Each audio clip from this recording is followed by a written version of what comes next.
We'll start in a moment. Please make sure your phones are silenced.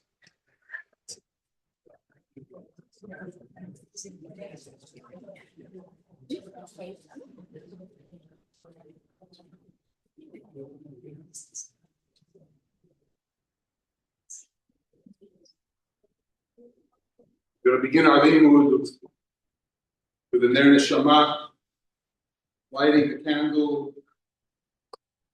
that brings Rabbi Harlan J. Wechsler's soul in our presence. It's a beacon. We light this snare. We light it because it's parallel to the Ner of Shiva home. Stand in disbelief with the mourners, especially with Ezra and Hanalea, the Wechsler's brothers, the entire extended family, grandchildren. We stand with them in disbelief and shock and mourning, but we wish each of them, the mourners, God turn to you at this time. Among all those who mourn in Zion and Jerusalem, and be with you, especially during this, your period of abatement, your period of mourning. He died on the Shabbat of Parshat Pinchas, July 4th, weekend here, semi-centennial, 30 days ago. As we rise.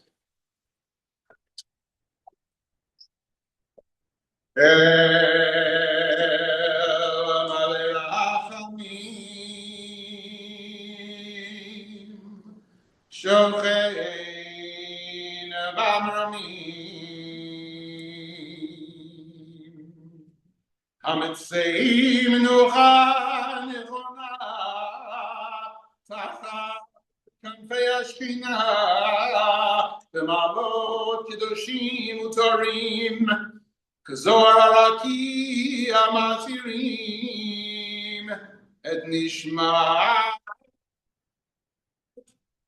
מורנו ורבנו, את צבי יעקב בן שלום ושרה, שלח לעולמו בגן עדן תהא מנוחתו. אנא בעל רחמים, הסתירהו בסתר כנפיך לעולמים, וצרור בצרור החיים nishmato, Adonai hu nachlato, v'yanuach b'shalom ha'mishkavo, v'nomar amen.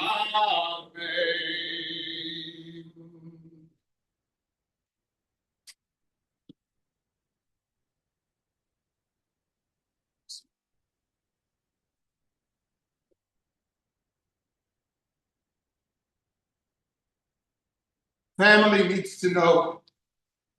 Family needs to know. Am Yisrael needs to know. Medinat Yisrael, the state of Israel, needs to know how privileged we feel, and we know we are, that Rabbi Wechsler's last shlichut, his last holy mission, was to make us crop with a farewell sermon. The days before his soul left his body, and we will have to find a new way forward to have a relationship with his neshama. I believe it's so present that a soul has separate elements and parts according to our traditions, hearkening back to some millennia ago. So some of them can stay here with us, and others of the soul's most treasured parts can be with his family back in Eretz HaKodesh in Israel. Just let us keep a little of the light. Just let us find a little of the inspiration that he created here in his last shlichut. His last holy mission was with us. And our last mission was to send him back to his children's hands and hearts, b'tahara, ready for his burial in Jerusalem.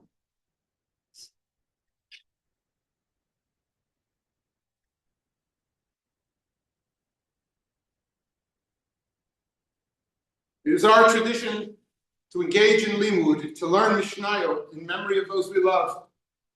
Rabbi Wechsler would remind us every chance we had at a shiva or a Sheloshim period or a loss in the community that in fact the letters of the word for soul, nun, shin, mem, and hey, the soul is the neshama. Those are the same letters as the word Mishnah.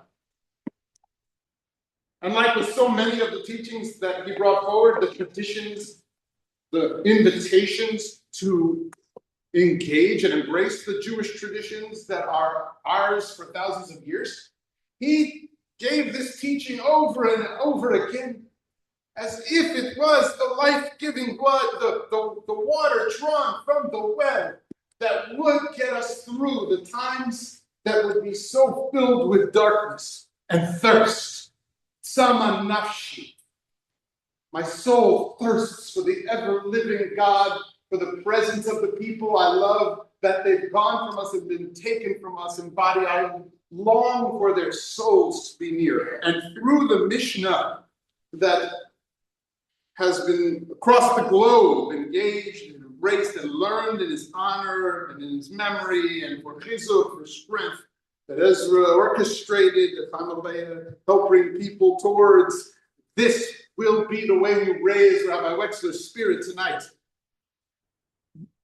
I chose Masechet Yoma when I saw the Excel sheet, the list, because it's the tractate of Yom Kippur. Let me tell you why. Lahavdil, with every reverence for the distance between the sacred office of old and the man we mourn, Rabbi Wechsler was and remains in our hearts the Kohen Gadol of Zarua. Since the destruction of the temple, the charge given at Sinai has only grown more essential, that we ourselves are and become a nation of priests.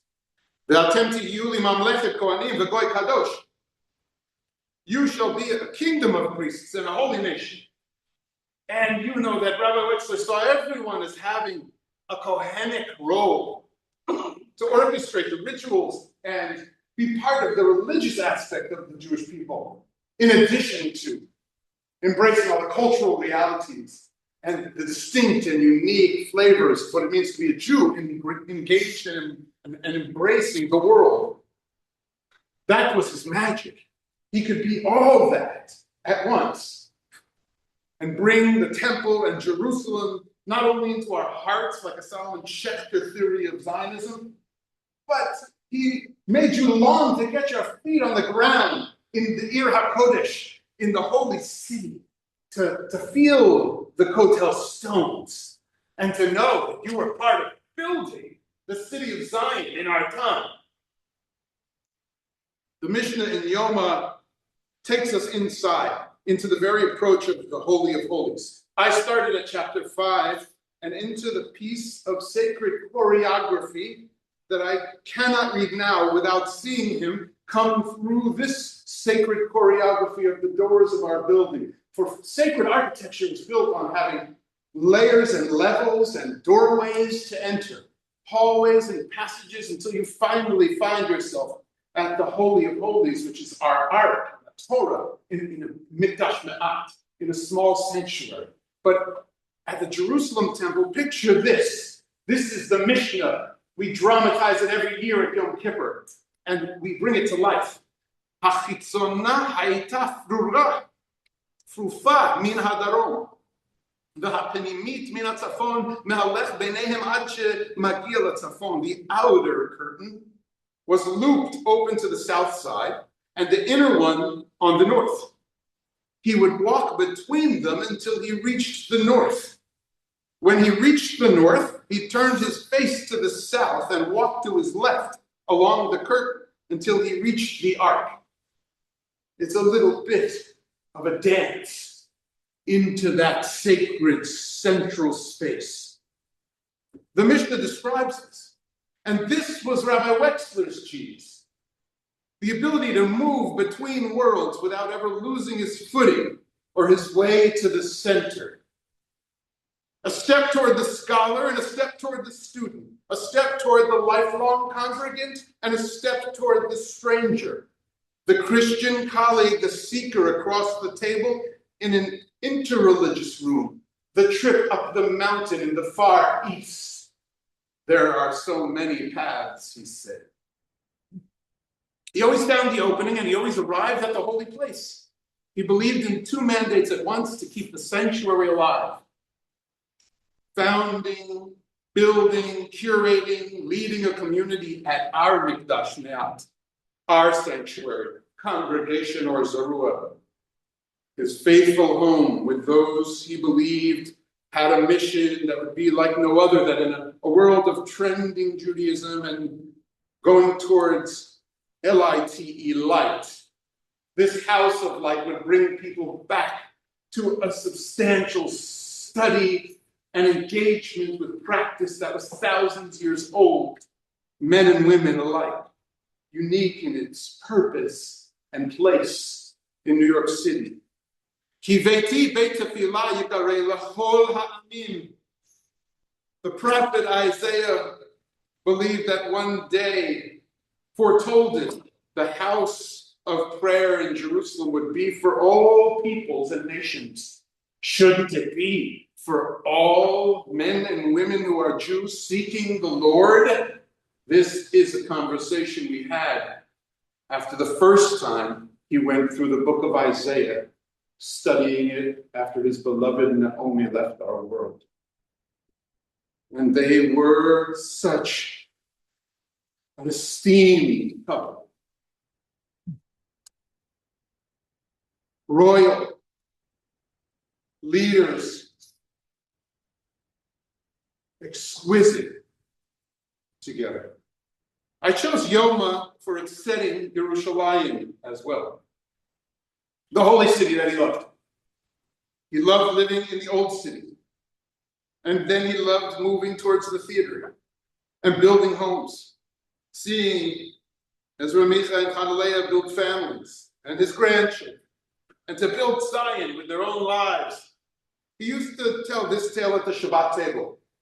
Caught in Jerusalem traffic, hemmed in on every side by construction and cranes, stuck and impatient, and then like a flash of light in his heart and mind, he heard the words of our liturgy rising up. Bonei v'rachamav Yerushalayim. Amen. who in his mercy builds Jerusalem. We were witnesses to the truth, God's word coming alive in the city of gold. My children sat dazzled by the way he said that each and every time, to give us a new sense of kavanah for saying our daily amidah, our daily prayers. We humans, we need tefillah, he would say. We need prayer. One aspect of our great civilization is Jews. So come more often to the synagogue, he would say. As we see in the last chapters of Yoma, we know that many rely on the high holy days and Rosh Hashanah and Yom Kippurim for their connections. And so he would celebrate those who came for those incredible times too, reminding us, Barov Am Hadrat HaMelech, in the multitudes of those who flow to the prayer space. The king is indeed esteemed. The final chapter of Mishnah Yoma reads like the instruction book we are familiar with. Yom Kippurim asur ba'achila v'shtia u'v'rechitza u'v'sicha u'v'nilat sandal u'v'tashmish hamita. It's forbidden to eat, drink, wash, anoint, wear leather sandals, and to be intimate. And then immediately, though, the Mishnah turns to protect the very ones who cannot bear such a day. See, the Mishnah is radical. The rule book says, what's the context? Always about Jewish life. What's the situation with the woman or the child? Hatinokot ein mani otam b'yom kippurim aval mechanchen otam lifnei shana v'lifnei shenatayim b'shvil shehiyu regilim b'mitzvot. Consider your child's path towards fulfilling the mitzvahs of Yom Kippur, or any mitzvahs. Attune them, make them a year or two taste a little bit of the custom of fasting. And the Gemara goes further.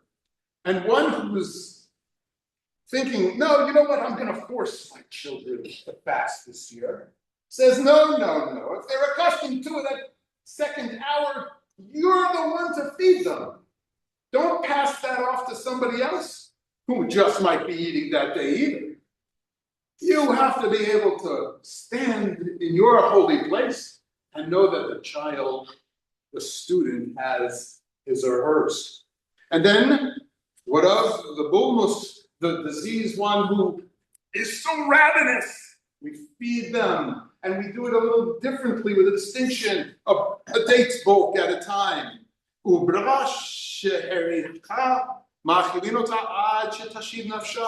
pregnant woman, overcome by craving, we feed her until she is herself again.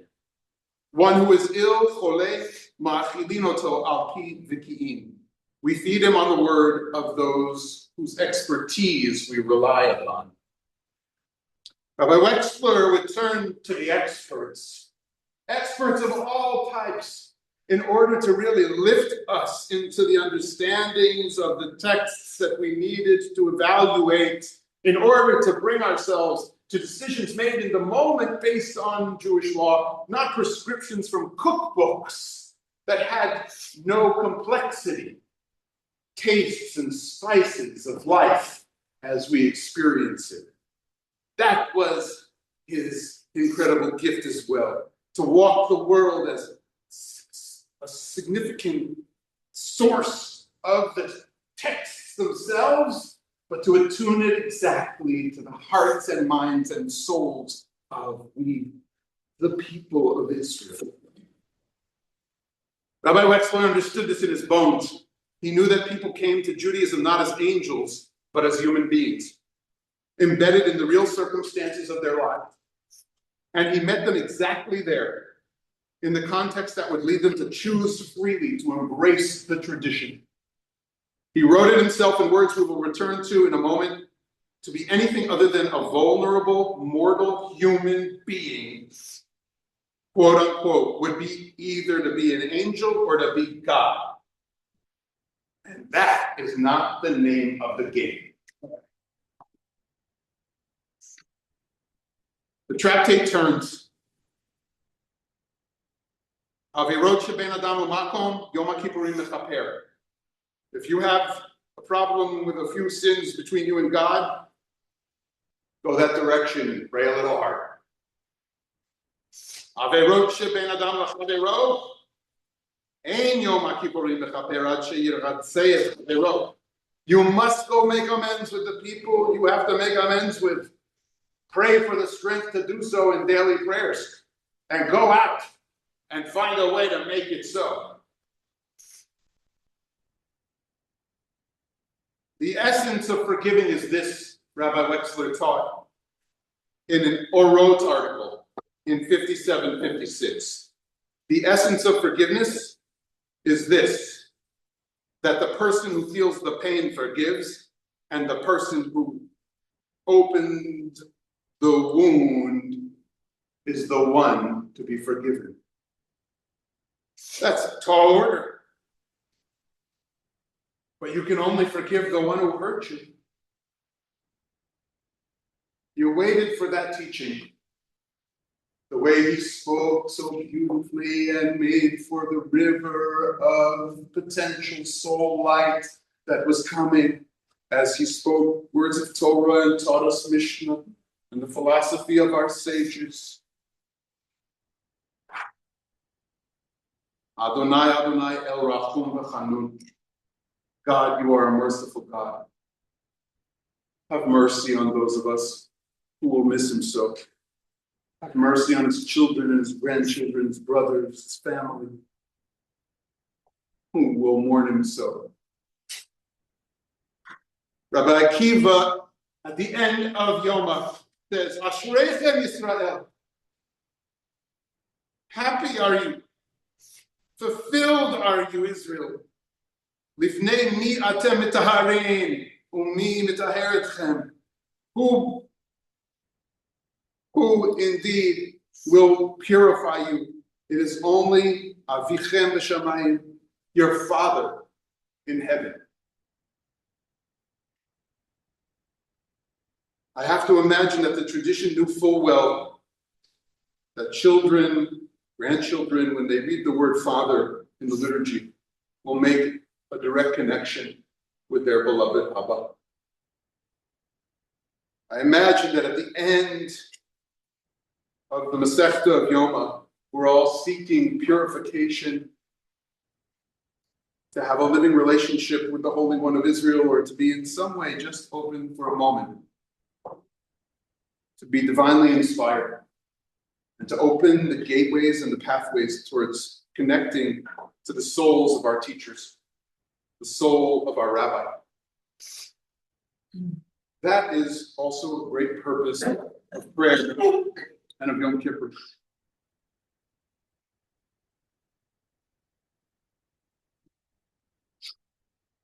There's one more piece of Torah I want to set aside this learning tonight, because it gathers the whole man. In Counterclockwise, published in Orod in 5767, Rabbi Wechsler wrote of a clock he had seen above the old Jewish town hall in Prague. Its numbers in Hebrew letters, its hands turning counterclockwise, right to left, the way Hebrew reads. Above it sat an ordinary clock turning the ordinary way. Both told the same time. Each was true. Each arrived at the very same moment by the opposite road. Following Rosenzweig, he saw in those two clocks the whole condition of the modern Jew, to live in the sacred and the secular at once, to be particular and universal, to move in two directions and yet remain in a single moment. Secular time runs only forward. Time is a losing proposition, he wrote. Whether it flies or it crawls, it doesn't come back. So remember what you have to remember, he told us in that farewell sermon. Remember what you have to remember. Since his passing, we've said Psalm 122 as a congregation here at our minyan, La'alui Nishmato, so his soul will rise. Its closing lines are a true epitaph that we would compose just about him. Yehi shalom b'chelech shalva b'armanotaich, l'man achai v're'ai adabrana shalom bach, l'man beit Adonai Eloheinu avaksha tov lach. May there be peace within your walls, security within your gates. For the sake of my brothers and companions, I say peace be within you. For the sake of the house of the Lord our God, I will seek your welfare and good. For the sake of my brothers and companions, this was the labor of his life. He spoke and he worked for God, for shalom. And for the sake of the house of the Lord, we will seek all that good, the good of memories, the good of his Torah, the good of New York, the good of Yerushalayim Kodesh, embracing his family forever, for Zarua will stand as a place of Rabbi Wechsler's Torah. And from now forward, in through the next year, according to his tradition of choosing a Parshan Hashanah, a commentator of the year, our commentator of the year will surely be Rabbi Harlan J. Wechsler. Zichrono Livracha, his memory and his Torah will be for blessings.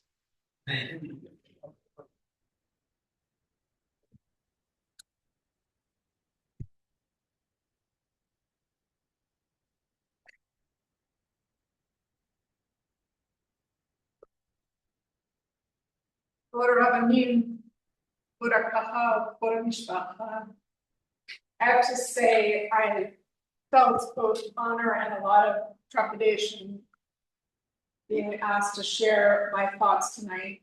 So I feel like it's appropriate in the spirit of Yom Kippur in advance to ask Slicha of Rabbeinu Rabbeinu, Rabbi Wechsler.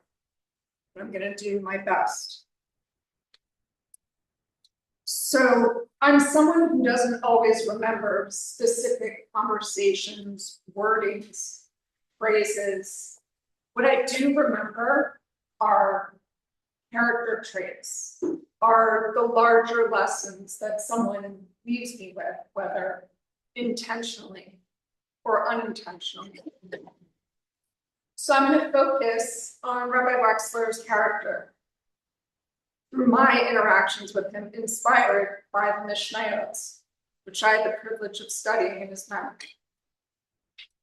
Now, unlike the other Rabbi Bolton, I picked my Pakim, my chapters randomly. I figured the other Rabbi Bolton had claimed the last chapters of Yoma, so I'd make it a Bolton affair, and I would take the first. Well, as we all know, out of seemingly random limud comes unexpected inspiration. And I was thinking about an older sculptor who took up sculpting in his 80s after a career as a dentist. And I asked him once, do you go into your sculptures with an idea of what you want to sculpt? And his answer was that my sculptures come out of whatever material I'm sculpting with. So I'm going to sculpt my teachings out of the first four prakim.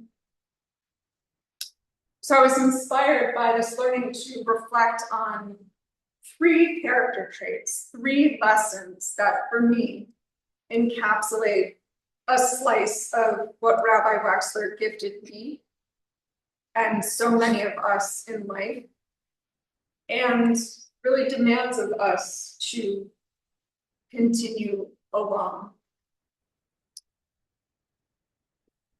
So these three traits are humility, intentionality, and Talmud Torah.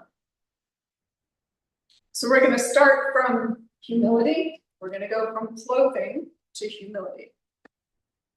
So in the third parak, we get very detailed descriptions of how the high priest must be dressed as part of the preparation for carrying out the sacred avodah for Yom Kippur.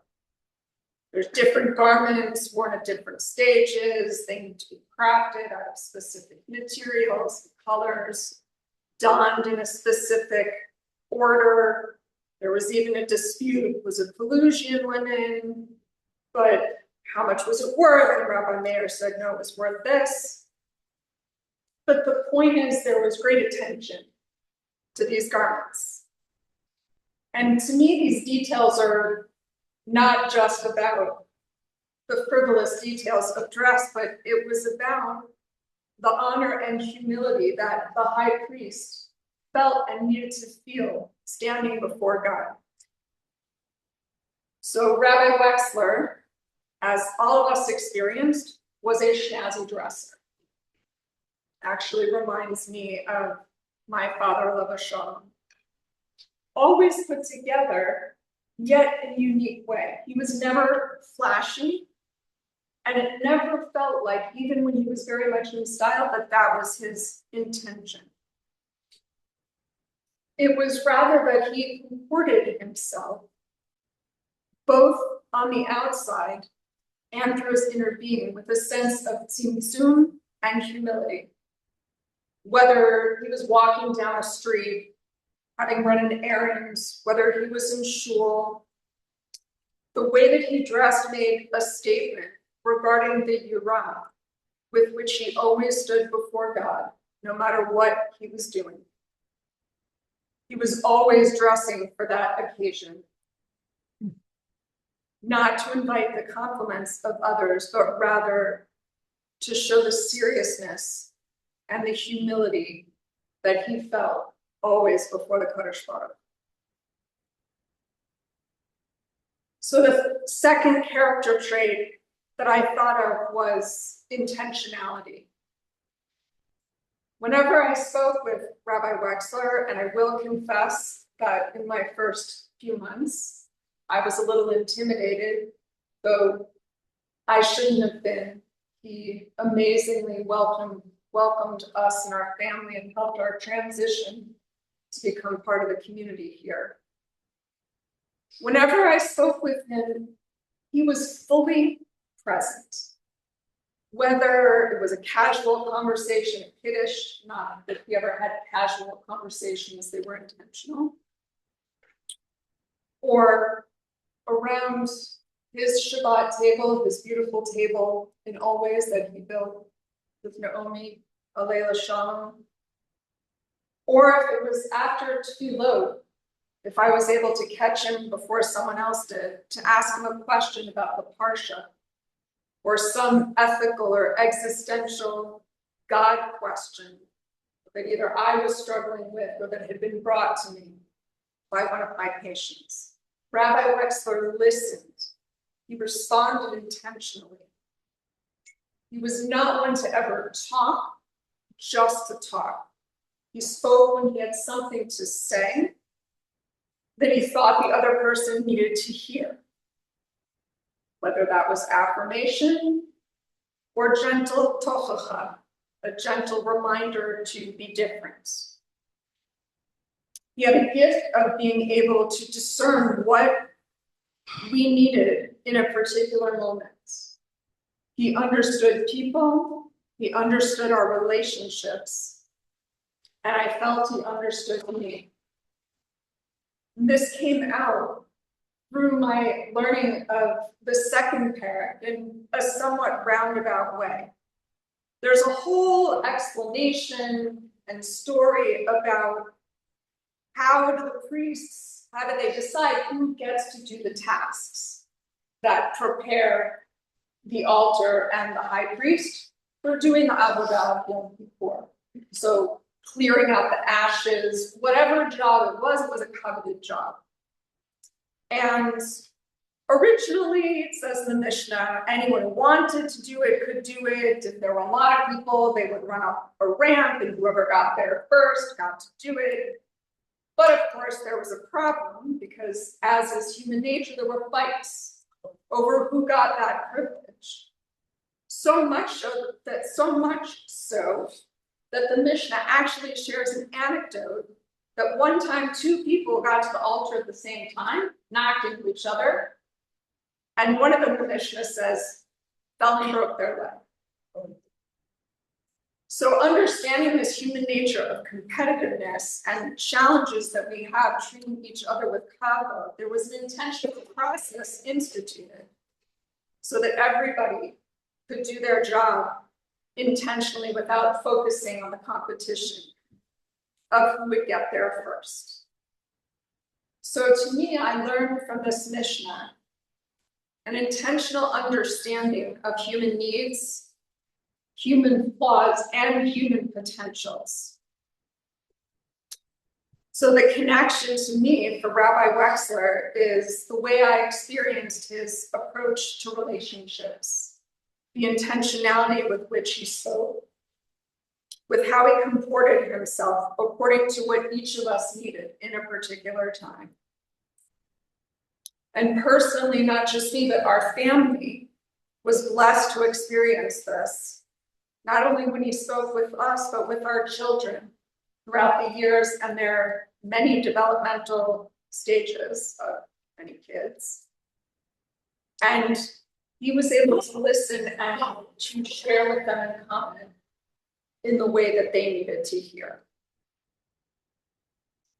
So my third focus is Torah, and in a way there's really no need to elaborate on the vast knowledge and seriousness with which Rabbi Wechsler lived Talmud Torah. He was truly a lamdan and a melamed. He was a lifelong learner and teacher. In the first parak in the sixth Mishnah, I read, by the way, this isn't a part of the Mishnah. I've really studied that part before, not much of a Mishnah learner. So this piece really struck me, that the high priest is supposed to stay awake on the eve of Yom Kippur before doing the sacred work on behalf not just of himself, but the community. So how is he supposed to stay awake? He was supposed to learn Torah, Tanakh. It says if he was learned, he should learn it himself. If he wasn't, someone else had to teach him so that he would stay up. Rabbi Wechsler was always learning. He was always preparing himself and others for whatever life was throwing at us. How? Through learning Torah for its own sake. I would often look back when I was davening over to this pew. Even I sometimes get distracted. And I would see Rabbi Wechsler sitting right there with some sefer, some texts in hand that he was studying, not instead of davening, but really as part of his davening. He was truly a student of Torah, a teacher of Torah, and a liver of Torah. So as I started out, what I remember most and what I will cherish the most is Rabbi Wechsler's presence. The way that his character, his tone of voice, and his words impacted me. It's my zechut to carry those with me. I will miss Rabbi Wechsler's humble presence, his intentional and thoughtful counsel, and his sharing of his Torah. It has truly been my privilege to know him, to learn from him, and to be uplifted by him, even though it was only for a relatively short period in my life and his. His memory will always be a blessing for me and for the community and for all of Am Yisrael. Zichrono livracha, may God continue to elevate the soul of Moraine Rabbeinu Rav Wechsler and continue to send nechama and blessings to you and to Chanalea, to your family, and to everyone who cares about him, who has been privileged to learn from him.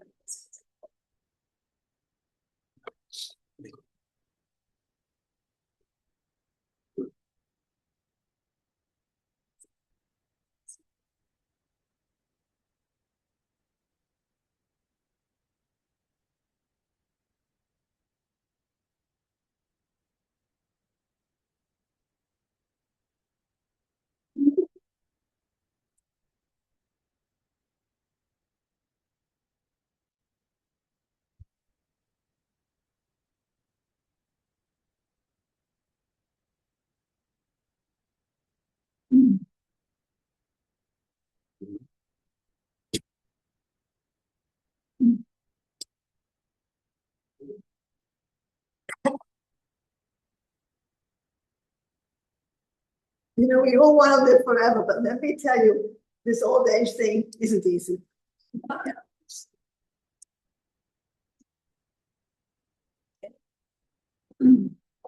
So, Rabbi Amy spoke about some qualities of Rabbi Wechsler. I'm going to speak about one in particular. In his last Shabbat, this visit, the first Shabbat of this visit, he came to my house for Shabbat lunch, Saturday afternoon lunch. It was a tradition that we had. He would come every Shabbat that he came to New York. Every Saturday that he came to New York, he would come to my home and have lunch with me.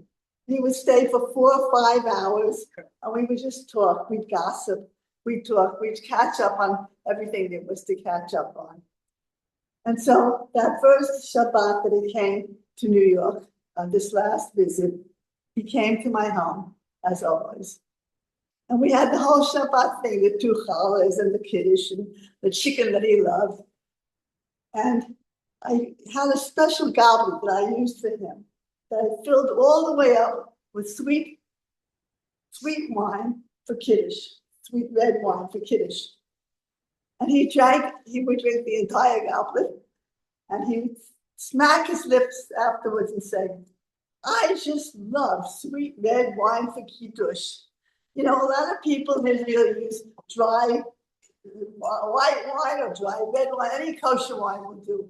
But for me, tradition is just sweet red wine. And I agreed with him.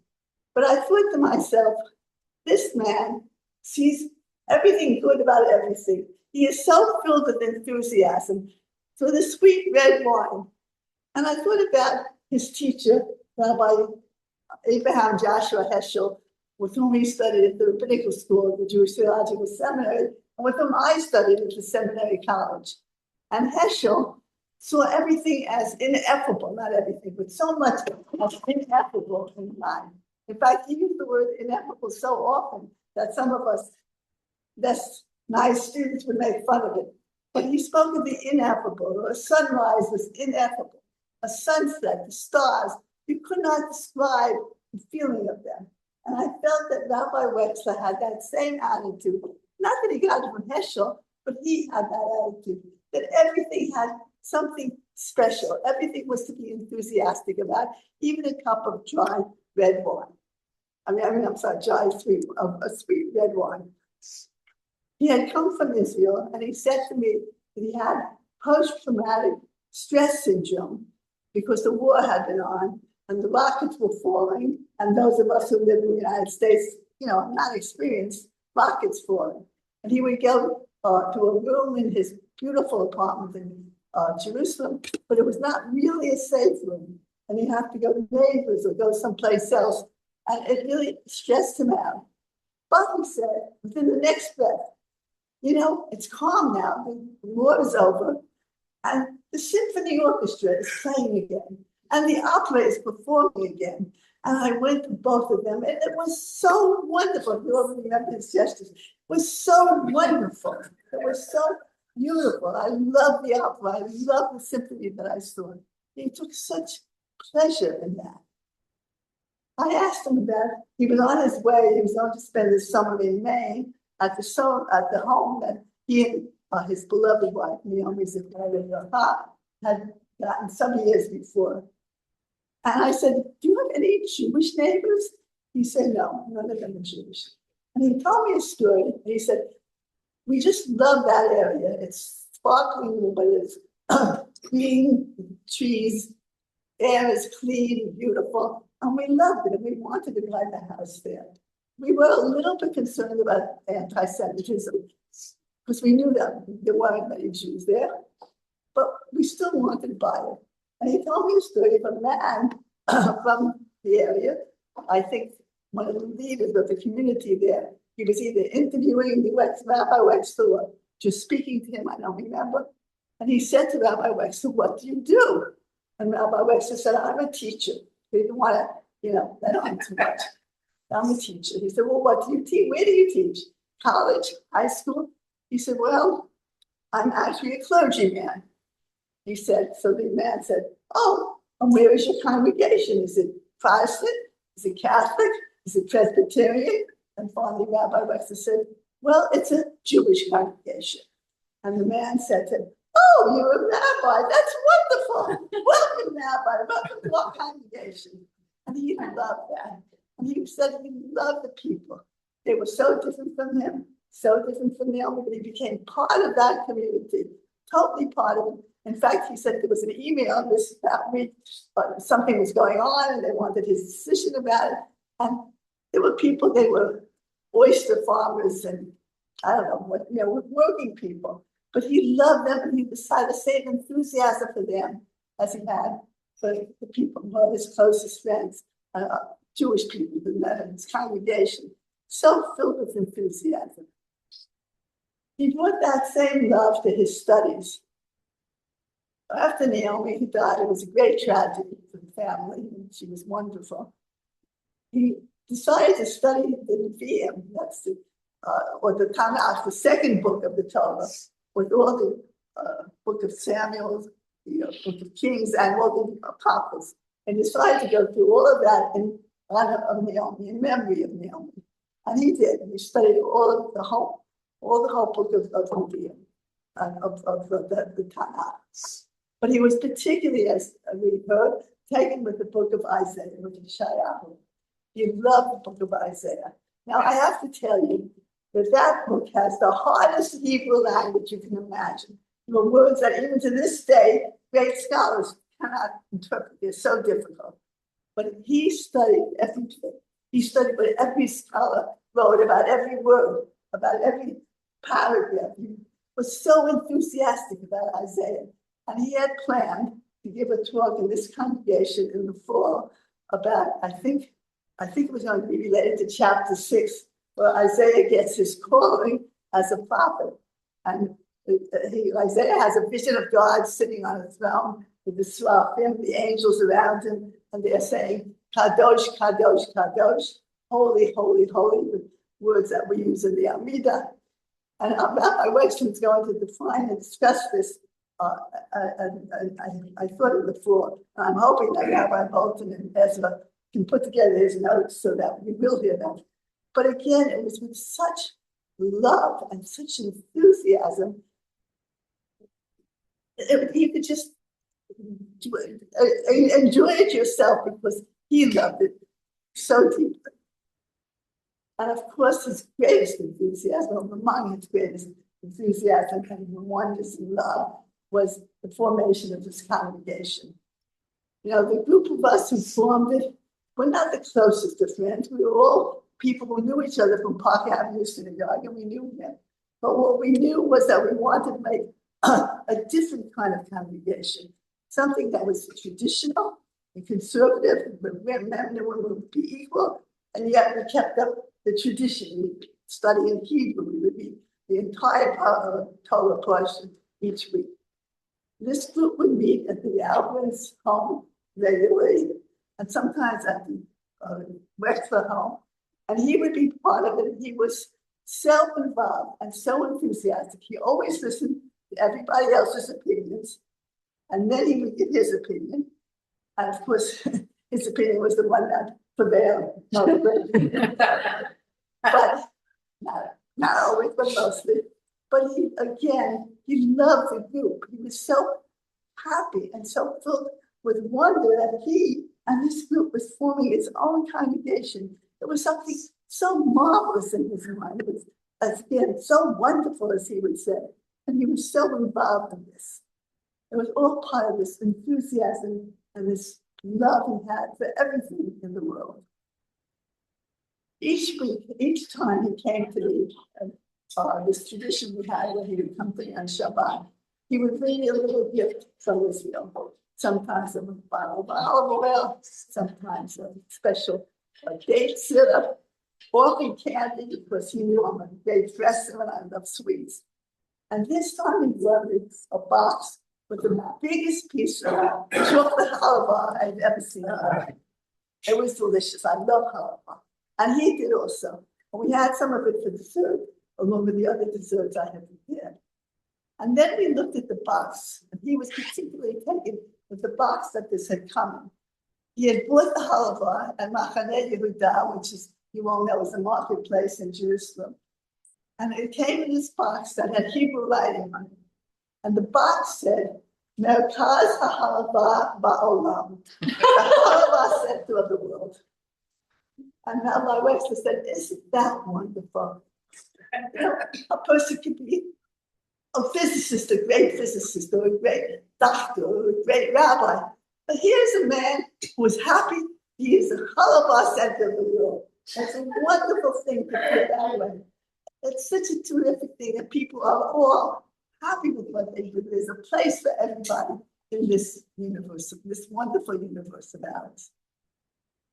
And so I think in many ways, his legacy, or just a part of his legacy, is that wonder and enthusiasm he brought to everything, from a cup of sweet red wine to his neighbors in Maine, to his studies of Isaiah, to the man in Machane Yehuda, who is king of the world. I think what we need to remember, this is what he gave us, this love of the universe that we live in, this love and value and preciousness of the lives that we have. He would say, Min Hashamayim, comes from heaven. Yehi zichro v'bracha, and his memory be for a blessing. Amen.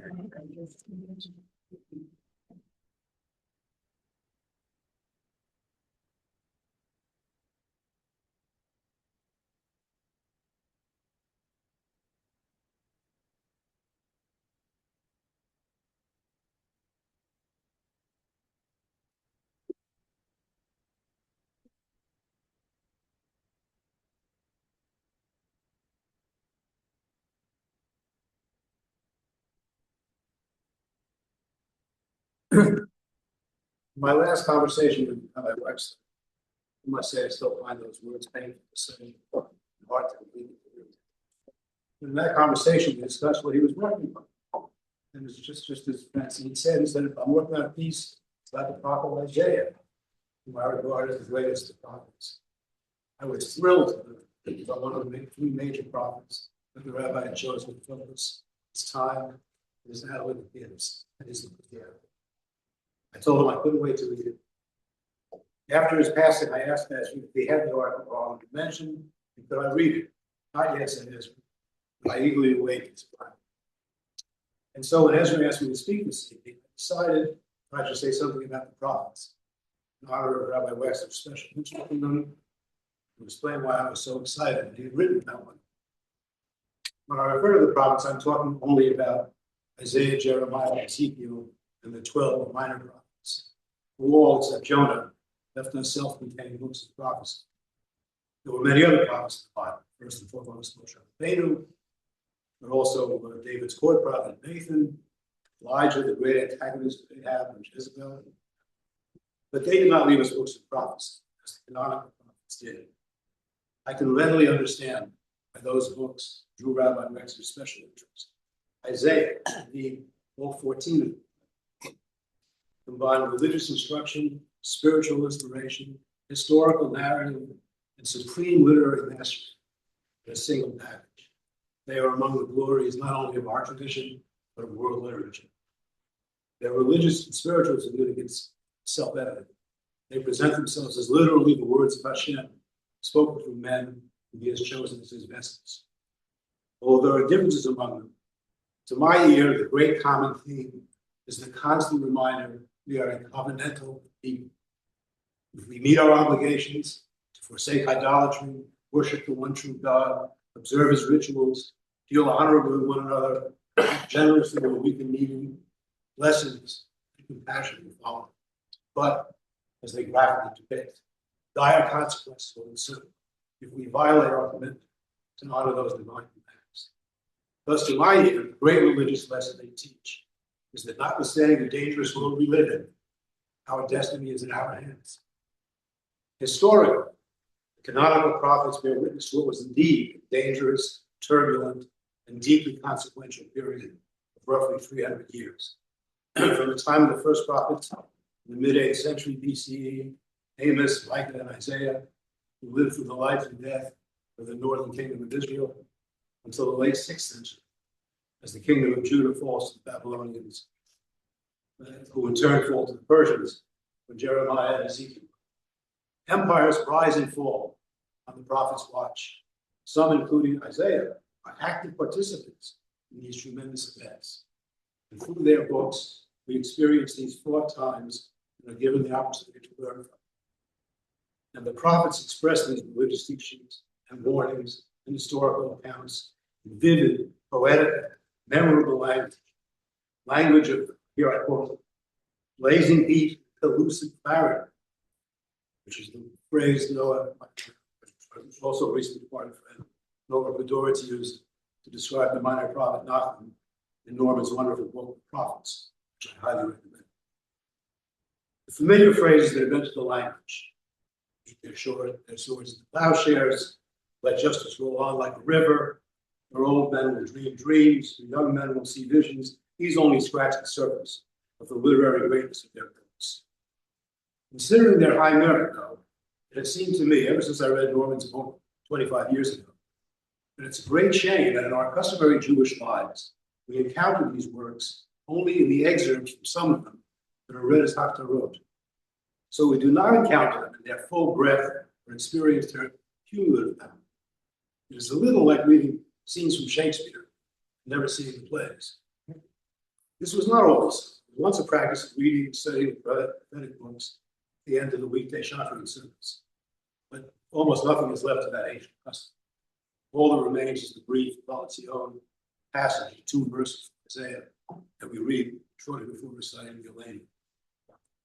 This is a mystery to me, but a fascinating article recently published on a particular website by a 5 Towns rabbi with a wonderful name, Yaakov Trump, describes how in the centuries following the destruction of the Second Temple and the rise of the rabbinic culture, study of the prophets and the writings was excluded from the curriculum of the yeshiva, an exclusion which Rabbi Trump laments largely continues to this day, with the honorable exception of the religious Zionist followers of Trump's book. Rabbi Trump notes that even Rashi appears to say that any Bible study distracts from the core subject, Talmud, a view shared by Rabbi Tom. The prophets seem to have been particularly problematic for rabbis. Talmud itself specifically denigrates the prophets, as contrasted with the rabbis in the Talmud. One of the Amoraim is quoted as stating that a Chacham, a rabbinic sage, is superior to a prophet. Indeed, as Rabbi Trump also notes, one medieval rabbi went so far as to claim teaching the parts of the Bible that follow the Torah, writings of the prophets, might mean teaching, quote, verses which are related to heresy. I think the verses he had in mind were those of the prophetic books. And the heresy he feared was Christianity, given the church's endlessly repeated claim the words of the prophets, notably including Isaiah, prefigured the birth and death of Jesus. Further, the prophets were in an era for most of which the Jews had their own state and were deeply involved in worldly affairs. By contrast, with the rabbis whom Rabbi Trump's article discusses, Judaism, Rabbi Trump's phrase, had stepped out of history. So perhaps these rabbis, quite reasonably, regarded protecting their own authority and standing as crucial to the survival of Judaism itself. And this brings me back to Rabbi Wechsler's engagement with Isaiah. Or plainly, one of the reasons that Rabbi Trump discusses about past rabbinic neglect or even hostility remotely justifies neglect of the prophets of our time, when the Jewish people has re-entered history, when we again have a Jewish state, when Jews are again full participants in the lives of nations, and most crucially, when the danger of losing contact with the demanding and loving voice of the God of the prophets far outweighs the risk of reducing rabbinic legitimacy, much less inducing heresy. Precisely to the contrary. I believe Rabbi Wechsler would agree. We need to hear the forceful, compelling voices of remarkable men and ponder their words and teachings no less and probably more than did the Jews who lived in the times in which they prophesied. And that is why I rejoice that my teacher and spiritual guide, Rabbi Wechsler, chose to devote himself to writing about Isaiah. I know his work will richly illuminate this crucial text and our understanding of its wisdom and spiritual power. May it also inspire greater engagement with the prophets by other Jewish scholars and by all of us. Let me end, and a little bit at the risk of committing something like heresy myself. I would add that Rabbi Wechsler himself, in his own teaching, as we all experienced during his leadership of Zarua, also demonstrated that blend of deep spirituality, close attention to the historical moment, and elegance, power of expression that distinguishes the prophetic voice. Speaking more personally, he and I spent a lot of time together, just the two of us alone when I served as president. I must say, I often felt as I was in the presence of a man with a truly special connection to the divine. In preparing for tonight, I came across a particularly fine articulation of what makes Isaiah so special, what sets him apart even from the other prophets. It's found in the study of the prophets by a distinguished Gentile student of the Jewish Bible, the late Professor Joseph Blinkenstein. He writes, what the last analysis is most characteristic of Isaiah is his overwhelming sense of divine reality. So Isaiah is able to communicate with remarkable immediacy, the sense of his power acting on the world. Isaiah makes it clear that the appropriate response to this reality is an attitude of positive and active acceptance, or in other words, faith. I think these words also apply to the man whom we mourn and honor tonight. We are indeed fortunate that we had him among us and that he will continue to teach us after his passing. May his memory be blessed. Amen.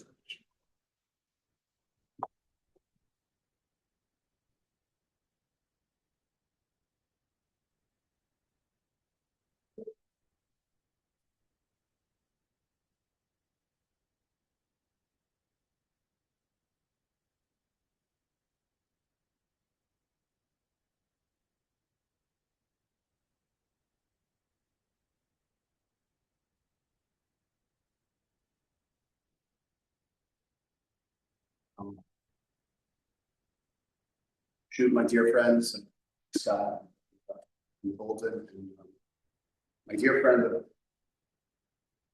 I'd say this 34 years, Ezra. 34 years ago, we were in Israel together. First time experiencing it. My name is Ben Svedel. I'm the rabbi at Congregation Or Chaim on 94th in Lexington. And I'm here tonight not as a congregant of Zarua, someone who's lucky enough to hear from Rabbi Wechsler every week, but a three-part role that I think I'm serving tonight. The first is on behalf of our synagogue, where Rabbi Wechsler had been a presence at times, but real presence, so much so that actually the week before he passed, he was there at Mar one night in the roadside, which was why when Ezra called me, such a tremendous shock. I said, I saw your father 3 days ago. 4 days ago. I'm here also on behalf of the greater Upper East Side community. Community grateful for the example that Rabbi Wechsler set for all of us, which I'll get to in a minute. And for the many rabbis for whom he was, as we say in Hebrew, a dugma ishit, a personal example of what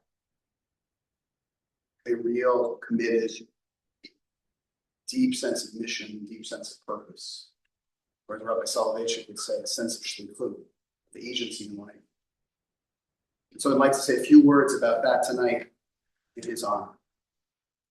So my Mishnayot were the end of the cycle. Most people not exactly what you want to talk about Sheloshim, but okay. Ezra did this on emails. And I'd like to share with you 3 passages. One actually, which is maybe not really, so I'm going a little off the script. We'll see in a minute. So in the beginning of the 7th chapter of Masechet Sotah, and this goes on for a little while, there is a discussion of which Jewish rituals can be done in any language, and which have to be recited only in the sacred tongue, only. And so the Mishnah says, Elun Amarim B'chol Hashon, Sota, Maser, Shema, Tefillah, Hamazon, Shuvara Einu, Shuvara B'Karo. There's a list of things, and the Mishnah goes on to explain later on why these can be recited in language. And interestingly enough, including in those things that can be recited in language, is the Kriyat Shema, Tefillah, Shemona Esrei, Amidah, and Birkat Hamazon. And then the Mishnah tells us, though, there are certain things that have to be done, can only be done in Hebrew. Elun Nemarim B'chol B'lashon HaKodesh, Mi'brav B'Purim, B'Chalitza, Bracha B'Klalo, which we'll read about this week, Birkat Kohanim, Birkat Kohen Gadol, etc. And then the Mishnah spends the rest of the chapter, maybe chapter and a half, discussing why some things have to be done in Hebrew, some things can be done in any language, and all the various derivations. But what's interesting and what really struck me about this passage is what it's saying, I think, at its core is that the things that we say, the things that we recite, the Jewish passages that we bring out into the world really contain two different qualities. Sometimes they are accessible to everyone. They are spoken in the vernacular. They meet the people exactly where they are. Sometimes we say the words that we can understand and that we can iterate, the things that are part and parcel of our way of speaking. And sometimes we have to remember the tradition, and even if to some degree it's aspirational, and even if it's hard to say the words, and even if we have to break our teeth actually say Hebrew, a Jewish life without Hebrew entirely and without the difficulty of speaking that language is no Jewish life at all. And so here was the first lesson that I took from him as a rabbi, as a friend, as an admirer. That sometimes our Jewish life has to meet people where they are, and sometimes our Jewish life has to be spoken in the language that we know, and the thing that is comfortable and is familiar, and we understand. And sometimes we actually have to have aspirations, and we have to go through the difficulties, and we have to speak the language that is ours collectively, even if it isn't ours individually. And that the vacillating between meeting people where they are and also having them aspire for something more. Said, this is one of the founding ethos of this synagogue, this holy community. And it was a model that I learned from him and that I've tried to bring to our community as well. So that's number one. Number two is a mission later on. By the way, the end of the Masechet Sota tries to just put a lot of things into one big bag. So then they mentioned the ritual known as the Egla Arufa. So what is the Egla Arufa? The Egla Arufa is when body has been murdered, someone has been murdered, and it's found on the outskirts of two different towns. And the elders of those two towns go and measure it, try to figure out which town was this person closest to when they met the horrific and unfortunate end. And then we are told that the elders, Beitin, rabbi, leaders of the closest town have to wash their hands after the sacrifice is brought. And they say the words,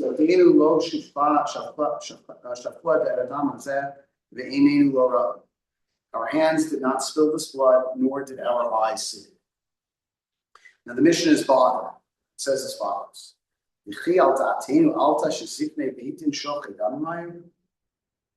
we really think rabbis of the town, the elders of the town, were the ones who spilled this blood? Why are you even saying these words? So the Mishnah says, so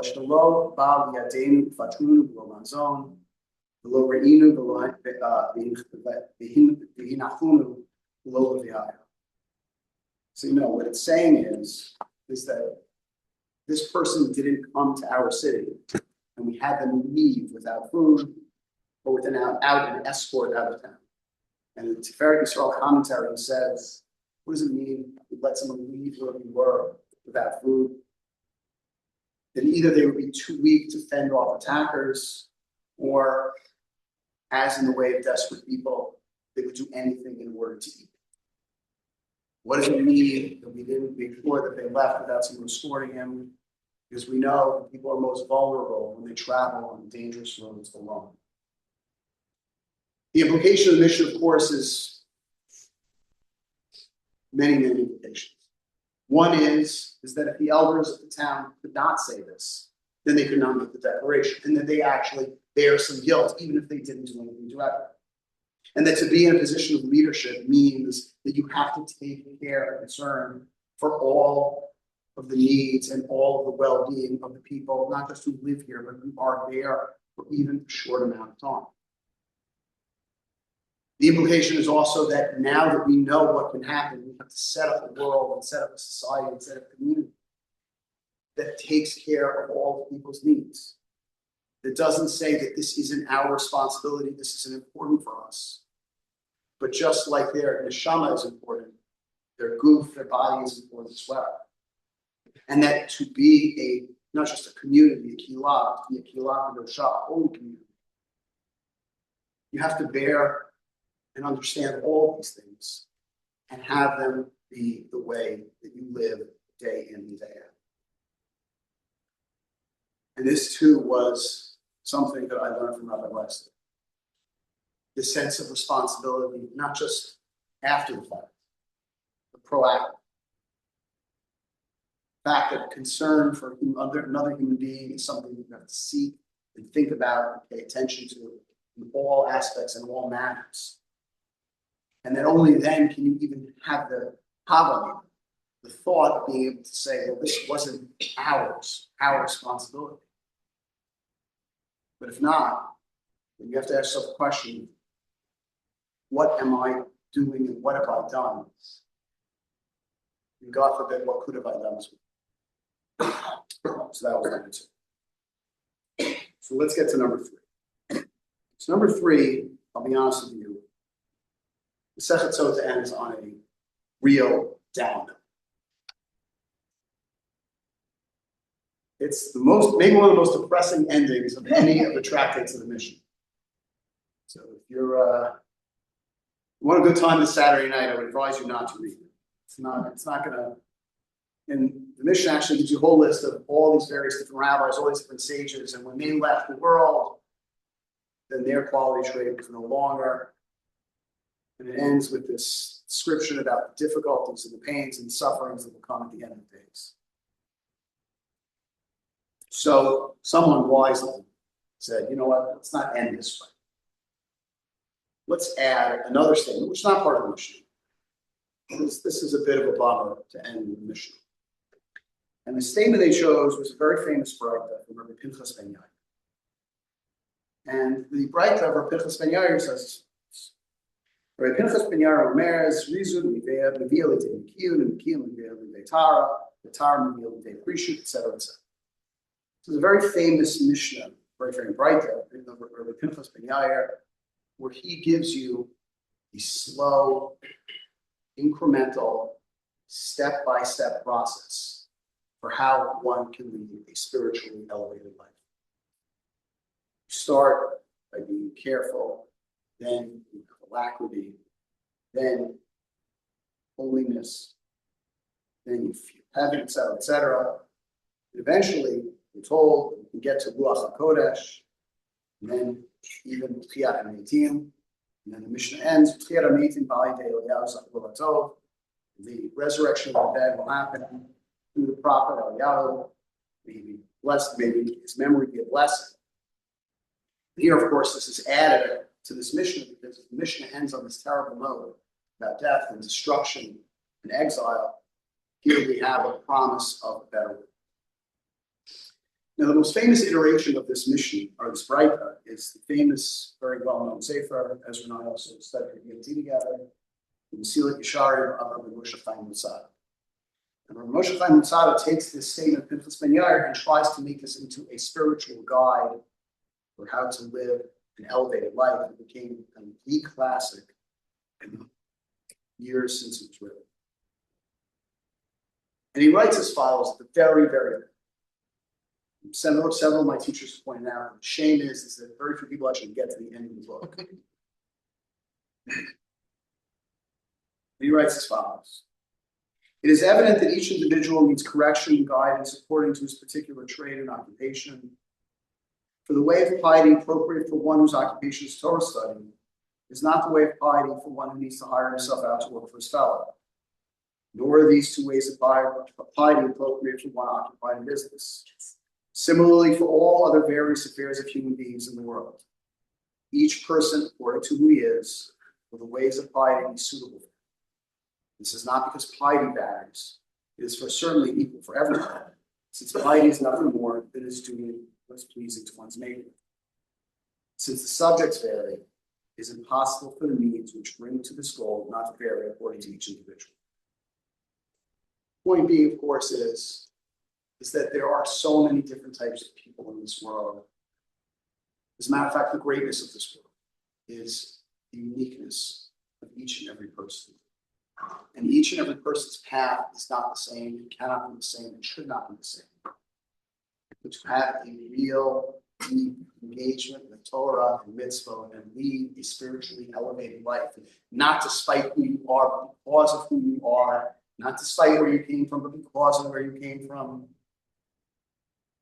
This is not only open and accessible, but it is the aspiration that the Breita appended to the end of the mission speaks of as what all of us can be and all of us will be if we put that effort in. And we understand who we are and what we need and what God asks of us. And understand that the Torah is there to actually shape and focus and allow us to live this type of life. And I've had many outstanding teachers. Many of our kind know the Torah kind, heard them speak, quoted many of them. But this love of humanity and faith in humanity, and belief in humanity, and belief in individuals, and belief in the power of the Torah and its ability to really focus and shape people in all of the myriad different ways that they live and that they experience the world. And the openness to discover who they are and help them figure that out. And to guide not only a community, but a community of individuals who then become something more. This was one of the unique gifts that Rabbi Harlan Wechsler had. It was something that I admired from a distance. And it's something that, if I will be honest, I have tried to inculcate in my own teaching, my own rabbinate. And if I'm being truly honest, it is not as easy to do as just saying the words that I said. And so therefore, the fact that he was able to do so and live this and embody this and be this for so many different people. As I read the mission of the Breita, it struck me that it was eminently appropriate to speak about such an outstanding teacher and rabbi and guide and friend and human being. In the words of our sages, which is, I think, the way he would want to be commemorated and the message that he would want us to take forward. So again, 3 citations from the Mishnah. There are many more that we can learn. And again, I am a different type of speaker tonight, I understand. But it's important to bear in mind that the influence that he had wasn't only felt in the walls of this beautiful, important congregation. That all of us who knew him and loved him learned from him, understood what it meant to be in the presence of someone very, very different. Someone who understood and loved human beings for what they were and saw what they were capable of and tried to push and inspire.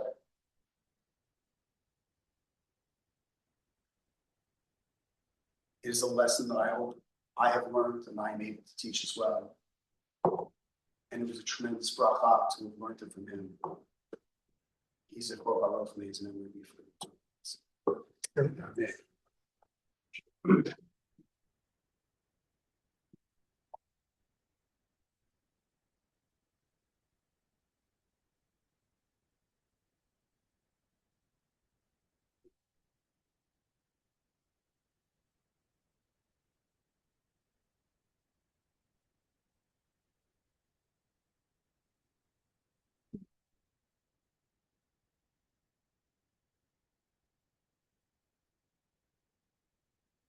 I want to begin by thanking everyone who has joined us in person here tonight.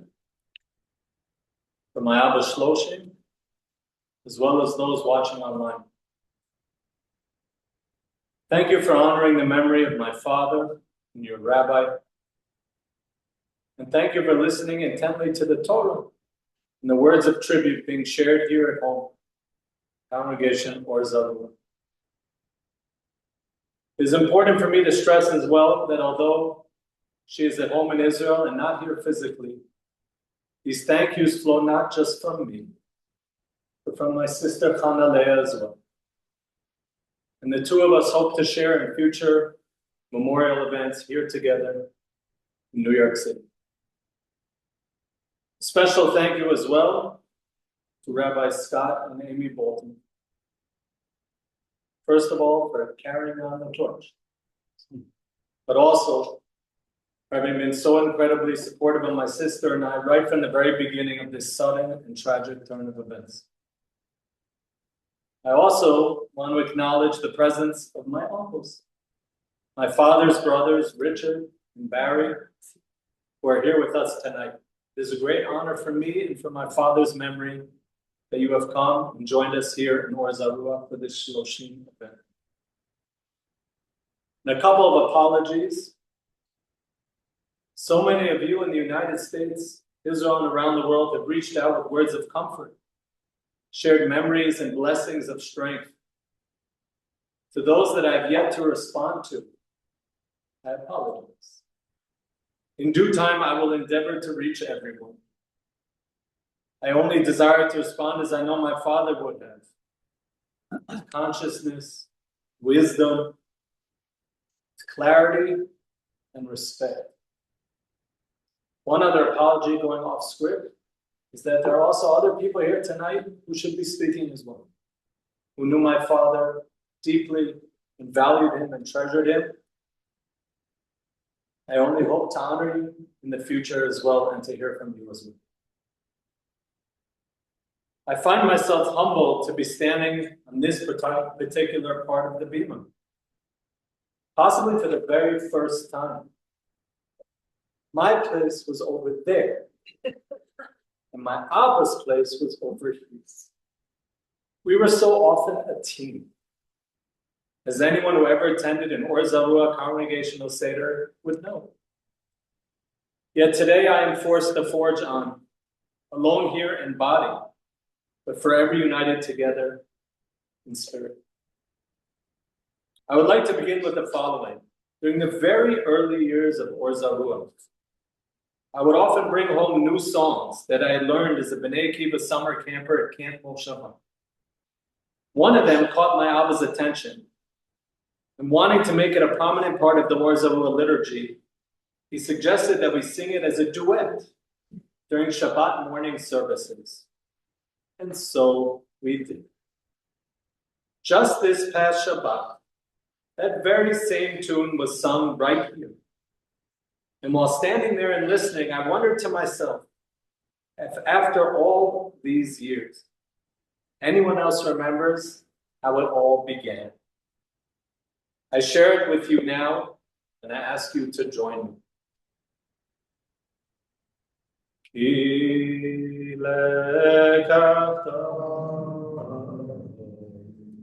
natati lachem torati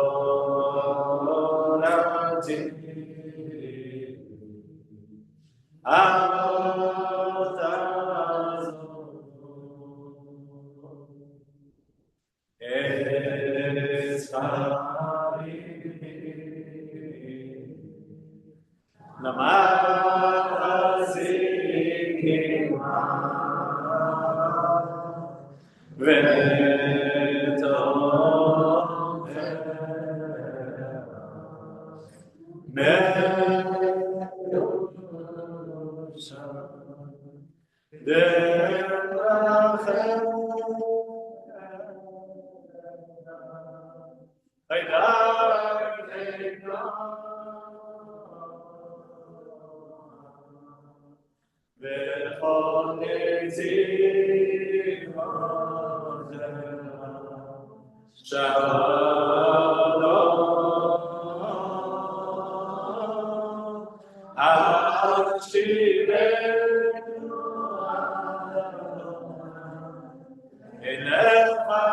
Elecha v'nashu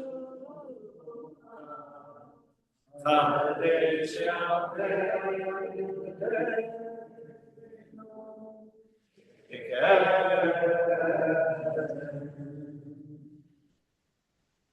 Here's one.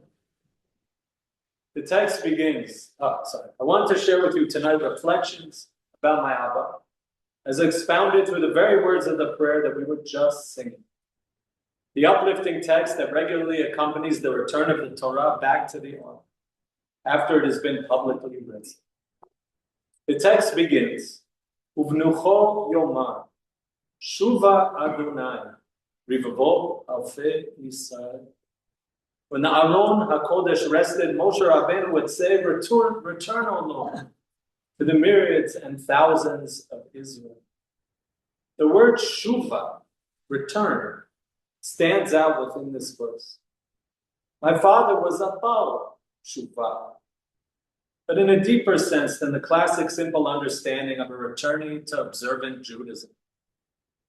So many of his defining characteristics, such as his love of Jewish learning, the centrality of religious practice, and his support of the Zionist return of the Jewish people to the land of Israel, were undoubtedly ingrained in his spiritual DNA from the very beginning. And his life was in its essence dedicated to getting back to the root of his neshama, his soul, and acting upon those inspirations.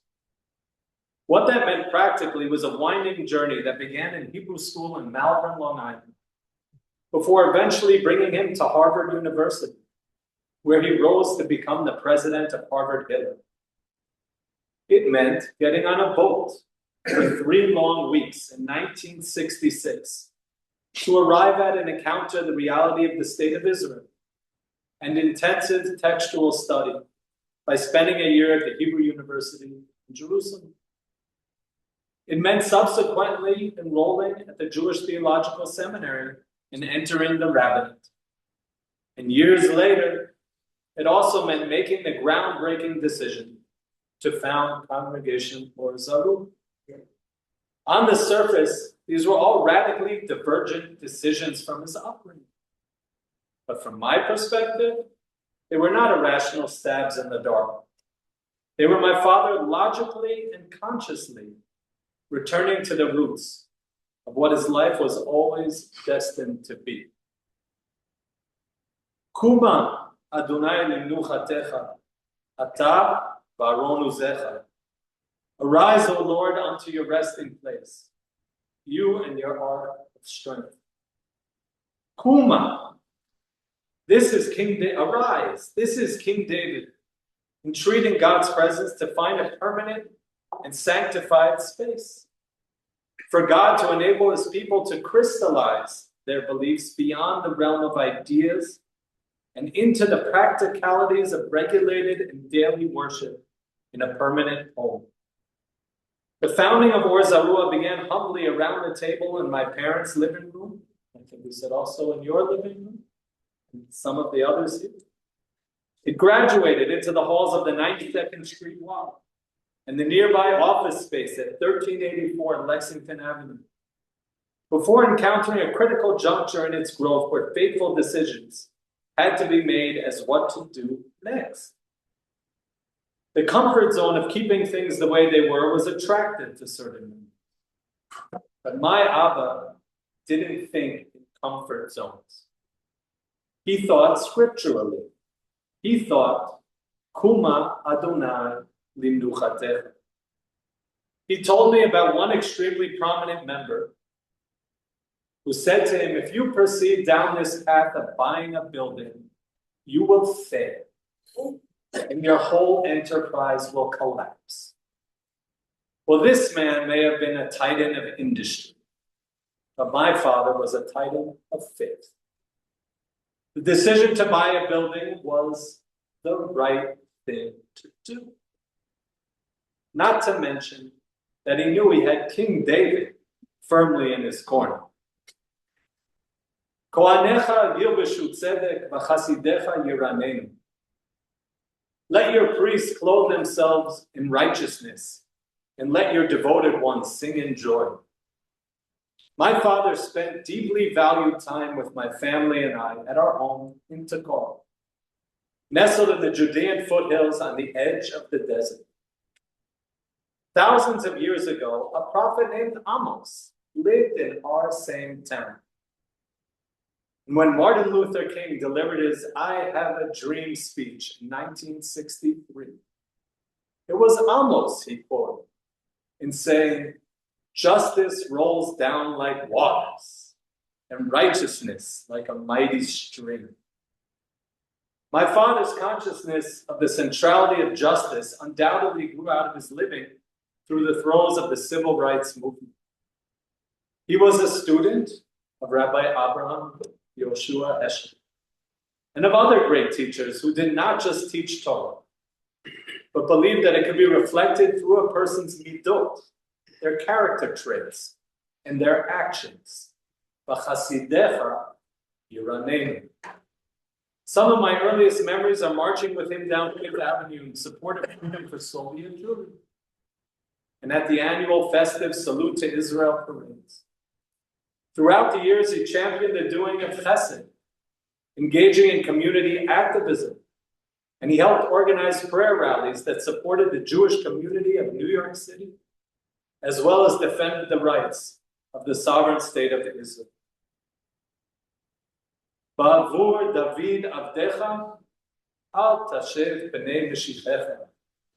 For the sake of your servant David, do not reject your anointed.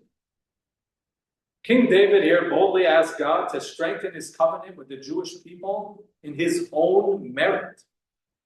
What gave King David the ability to make a request of such a bold nature? I posit that it was his belief in the eternal power of prayer. My Abba firmly believed in that same accessible nature of prayer. He saw our tefillot as an unfailing guide to being more Jewish and accessing the awareness and the blessings of the divine. Davening in Minyanim, whether in Or Zarua, New York City, or in Chovavei Tzion in Yerushalayim, or wherever in the world he found himself, created the framework of his daily life.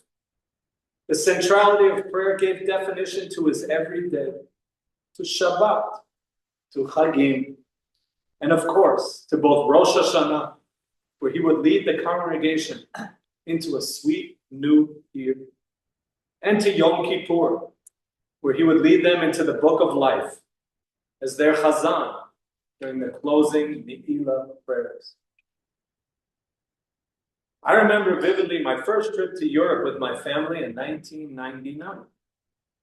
As we explored Paris, my father and I marveled at the accordionists playing Edith Piaf in Le Métro, admired the City of Lights from atop the magnificent Eiffel Tower, and stood in jaw-dropping amazement as our family wandered the halls of the Louvre and the Musée d'Orsay. But with all of that, nothing had anywhere near the meaning of our morning davenings with the local community at the beautiful synagogue on Rue de Rosier, followed, of course, by breakfasting on the best kosher French baguettes and pastries that your mind could ever conceive. Ki lekach tov natati lachem, Torati al ta'zovu. For I have given you good instructions. Do not forsake my Torah. My father believed so strongly that we as a people have been given timeless instructions that serve as a recipe for eternal optimism. He believed in a Judaism that was forward-thinking, but only in relation to its rootedness in the traditions formulated by our rabbis over the course of 2,000 years. He was fascinated by the Torah commentaries whose teachings he put at the core of the Or Zarua Shabbat experience. He was mesmerized by the brilliance of the Mishnah and the Gemara that he dutifully studied. including the celebration of his monumental Siyum HaShas, his finishing of the entire Talmud, that happened right here at this very pulpit. Indeed, he was forever inspired by the powerful dynamics of the Jewish learning experience. Conversely, he was at his most frustrated when he sensed congregants or colleagues desiring to soften that connection with them, in a desire to move forward as they saw it more easily. My Abba understood that Judaism is not easy. Its rewards are harvested through hard work, through avodah. And without honoring the solid foundation we've been so generously gifted with, we would be left with absolutely nothing of substance to stand on in the future. Eitz Chaim hi lamachzikim ba v'tomchea me'ushar. It is a tree of life to all who grasp it, and those who support it are fortunate. My father's knowledge and love of Torah was a tree of life for all who came into its presence. He had the incredible gift of not just being able to share Torah with his constituents that was meaningful and accessible, but to also know exactly how to share it so that it could be grasped and internalized. Those who supported his vision were indeed fortunate, and he saw it as min hashamayim that he was blessed to cross paths with so many of you at the exact moments in your lives when you needed it the most. Congregation Or Zarua was founded by a spectacular group of people who reaped a moment ripe with history and created this masterpiece whose halls we sit in tonight. A revolutionary Jewish path revealed right here on our humble Upper East Side of Manhattan. V'tomchea me'ush. Drachea darchei noam, v'chol netivotea shalom. Its ways are ways of pleasantness, and all its paths are peace. Just 1 month after the horrors of October 7th, 2023, our youngest son was born. At the Brit Milah, his beaming son, Saba Tzvi, held the baby on his lap as we gave our new son his name. When my Abba heard the declaration of the baby's name, he threw his hands up into the air.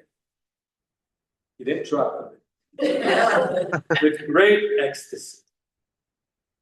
Part of that joy stemmed from the baby's second two names, Or Yisrael, a light to Israel in what was indeed a very dark time. But the main reason was undoubtedly in celebrating the baby's first name, as we named him Noah, in memory of my beloved Iman. My Abba was such a leader, so wise, so kind, so cultured, and so thoughtful, that there was in my eyes only one person that he was ever occasionally overshadowed by. And that, of course, was my Eve. He was so proud of her intelligence, her knowledge, her character, her beauty. He was many things to many people, but his greatest devotion was forever to his wife, for the 53 and a half years that they were married. My father and mother raised my sister and I together. They built homes together in Manhattan at the center of New York City, in Southwest Harbor, Maine, amidst the stunning natural beauty of Acadia National Park, and in the heart of the Jewish people in Yerushalayim. They boated on the Atlantic Ocean together. They turned the Metropolitan Museum of Art and Lincoln Center into their backyard together. They traveled the world together. In short, outside of their nuanced and often very busy careers, they truly did everything together. My father was my Ima's greatest fan. He supported her through all her life's challenges, And the two of them were the absolute model of what marriage is truly meant to be. A relationship filled with love, but whose foundation stones were shared values of faith, hard work, truth, and respect. At the Shiva, several people said to me, after your mother's death, your father was never the same. While it is true that the devastating loss of my mother was not something you could ever recover from, he approached her death with the willpower and deep faith that you all know so well. He honored her memory wherever he went, shared heartfelt memorial lectures at Congregation Chovevei Zion in Yerushalayim, and established a thriving conservation laboratory fund in her memory at the Israel Museum. His greatest achievements during this time, though, were much more personal. He became a closer part of the lives of my sister, supporting our familial ambitions with sage counsel and financial guidance. What he embraced most, though, was his role as a Saba, as he became an even more central figure in his grandchildren's lives. That role was highlighted last year by our generational trip to have the parshiot of my oldest son, Kodesh Simchas Tefillin, inserted into their boxes at Oter Yisrael in Jerusalem, shortly before his bar mitzvah at the Kotel. And again this year, as we all attended Chanaleah's son Eden's induction into the Sayeret Givati forces of the Israel Defense Forces. It is for my children and my sister's son that I grieve the most in these moments. For they have lost an incomparable and irreplicable role model of the highest level. Finally, Hashivenu Adonai Elecha Benashuva, Chadesh Yamenu K'Kedem. Cause us to return to you, Lord, and we shall return. Renew our lives as in days of old. After all that he had accomplished as a husband, a father, a teacher, and a rabbi, there was still one more step, one more return. In 2012, he bade farewell to this sacred place and went to live with his wife, children and grandchildren in Medinat Yisrael, in the state of Israel, in Yerushalayim, Yerakot. His values were not historical or conceptual. They were actual. They were alive, and they were always ready to be put into action. And so, he and my Ima came home, home to the heart of the Jewish people, and home to the heart of their family, who had built their lives there as well, with their constant blessings and support. In my last phone conversation with my Abba, the morning of the day that his son died, he said that when we were done talking, he was going to try and find a way on the television to watch the armada of boats filling New York Harbor for the next day's July 4th, 250th birthday celebration of the United States. 50 years earlier, he and my mother had taken the precocious 11-day-old baby who stands before you presently to that same harbor to celebrate America's bicentennial. There was a sense of a full circle being completed after all these years. Made even more profound in the words of his final Dvar Torah, faithfully delivered in Or Zarua just a week earlier, a Dvar Torah about time and memory that had so many of you in tears. He said, and I partially quote, "The Torah tells us only what happens in year 1 and in year 40, the 40 years out of Egypt. We don't know anything about 38 years. Can you imagine that?" The Torah skips all the detail, all the events. It skips the babies born, the marriages that took place. It skips the poetry, the jokes, the tensions of 38 years. Though surely they all took place. You know what? To me, That's how the river flows. That is the mystery of time that I know so well. One day, you wake up and your little child has a bar mitzvah and you say, it was only yesterday. What happened to those 12 or 13 years? One day you wake up and your son or daughter is walking down the aisle and you're all under the chuppah and you say, it was only yesterday. What happened to all those years? One day you see a little baby and you think at first that it's yours, but it's not yours. Rather, it's the child of your son or daughter. And you say, it was only yesterday. You finish the sentence. Like the 38 years that suddenly disappear in the Torah. Where are they? So flows the river. It is filled with endless surprises. Where did the time go? The majority of this Sheloshim has occurred in the month of Menachem Av. When Sephardim share words of comfort at a shiva, they say, Mina Shamayim Tenucham. May you be comforted from the heavens. And how fitting are those words? For any time my father would tell me a story of something that had recently happened to me, it inevitably ended with, it was amazing. It was Mina Shamayim. It is all from the Kadosh Baruch Hu. Menachem Av is intended as a month of comfort, not just for our family, friends, and community, but for all the nation of Israel as we mourn the loss of God's presence that was revealed through the vessel of our destroyed temples. In this month, we yearn for those temples. We yearn for the Beit HaMikdash, and we yearn for the divine inspiration that flowed through that hallowed space. Tonight, on this Sheloshim, and as a community, we yearn for the divine inspiration that flowed through this hallowed sanctuary of Or Zarua, as we remember the great legacy of its founding rabbi, my Abba, Rabbi Harlan J. Wechsler, Moreno Harav Tzvi Yaakov Ben Shalom. May his memory be for a great blessing for all of Am Yisrael.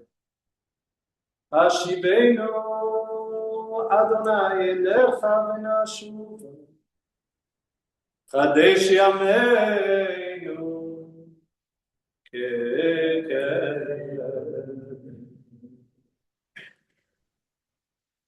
I now conclude by finishing the Mishnaic tractate of Sukkah that I learned in the memory of Rav Tzvi Yaakov Ben Shalom. I chose this Masechet because it is one of the first ones that was studied during his weekly Talmud class at Or Zarua. His vision was a direct one. Study the text in depth, and by the time Sukkot arrives, you'll be able to be up on the roof, building the Sukkah with the rest of the shul. And so it was. Decided to share with you the first Mishnah. Sukkah shehi gvoa lemala me-20 ama psula. Rabbi Yehuda machshir. ושאינה גבוהה 10 טפחים, ושאין לה 3 דפנות, ושחמתה מרובה מצילתה פסולה. סוכה ישנה, בית שמאי פוסלים, ובית הלל מכשירים. ואיזוהי סוכה ישנה? כל שעשה קודם לחג 30 יום. אבל אם עשה לשם חג, אפילו מתחילת השנה כשרה. A sukkah, i.e. its roofing, which is the main and most crucial element of the mitzvah, that is more than 20 cubits high, is unfit. Rabbi Yehuda deems it fit.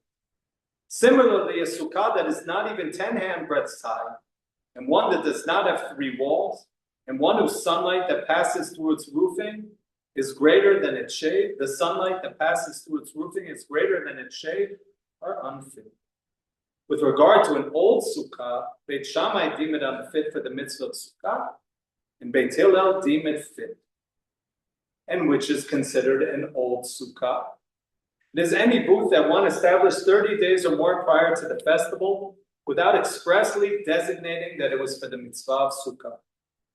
In that case, the assumption is that he constructed it for some other purpose. However, if he established it expressly for the sake of the festival of Sukkot, even if he constructed it at the beginning of the previous year, it is fit for use in the fulfillment of the mitzvah of Sukkah, even according to Beit Shammai.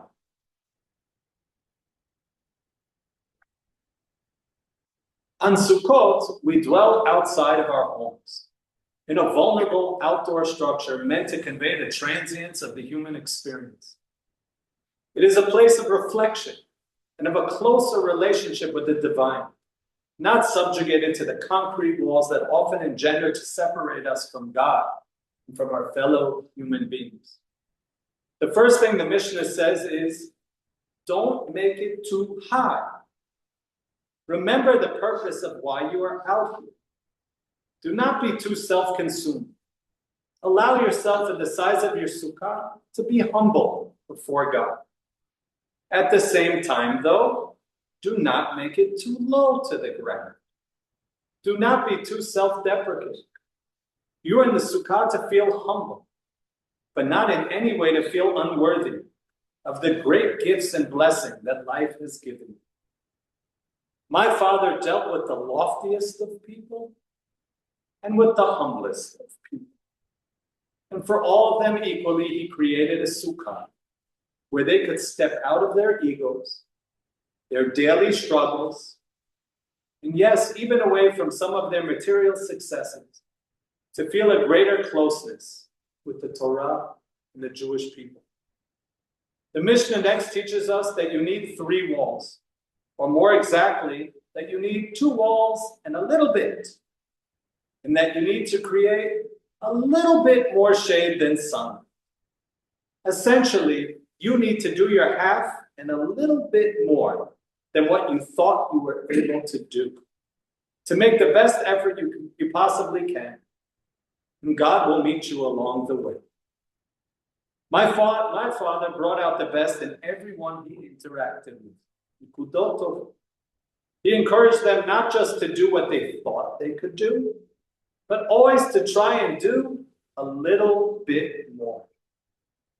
Attend 1 more morning minyan a week. Read 1 more aliyah from the Torah. Attend 1 more Talmud class. Do 1 more act of chesed. And, if possible, give a slightly bigger contribution to the future funding of the synagogue. Finally, the Mishnah brings a dispute between Beit Shammai and Beit Hillel regarding the use of an old sukkah for the new holiday. While these 2 great teachers disagree about almost everything, they both agree here that if the sukkah was made with the clear intention of being for Sukkot, and even if it was built a year beforehand, it is still a kosher sukkah. The guiding principle is the kavanah. Where was your heart directed when you infused this ritual act with substance? My Abba built a marriage, a family, a rabbinate, a synagogue, and ultimately a life in Israel where every step was filled with kavanah, an intention to lead an exemplary life filled with maximum effort, morality, ethics, justice, and goodness.